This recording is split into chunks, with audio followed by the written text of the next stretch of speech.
On this vote, the yeas are 208 and the nays are 199. The HEROES bill is passed.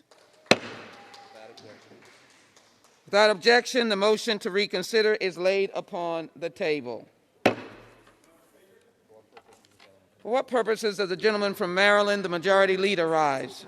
I ask unanimous consent to speak out of order for 1 minute, pursuant to the instruction of Ms. Schwanza. Without objection, so ordered.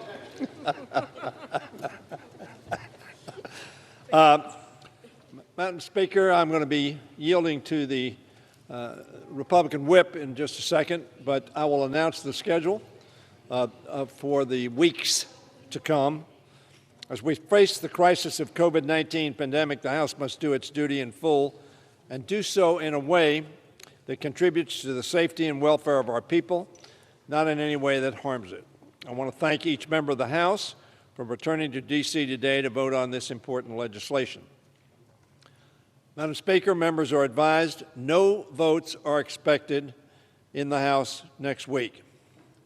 Members are further advised that the House will be in session on Wednesday, May 27th and May 28th. As everyone knows, the Senate has amended the House-passed FISA bill, a very important piece of legislation, which will require the House to act again. I expect that to be considered on the 27th. I also expect conversations to continue on additional legislation addressing the COVID-19 pandemic. The House could vote on COVID-19 related bills on May 27th and 28th. I am pleased that the House has adopted a resolution to allow the committees to work remotely.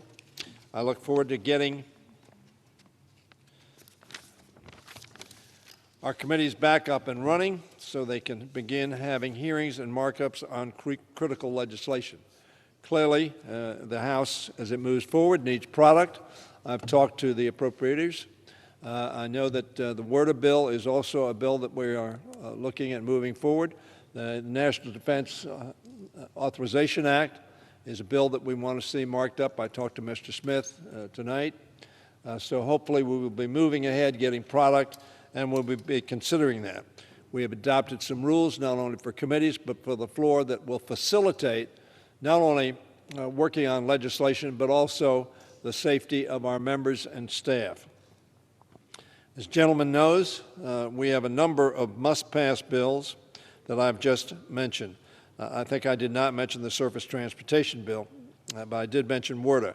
As committees begin consideration of these bills, I will be in touch with members about when they will be scheduled. Beyond May 27th and May 28th, I want all members to know that they will be given 72 hours notice of when they would need to be returning to Washington, D.C. for any additional votes.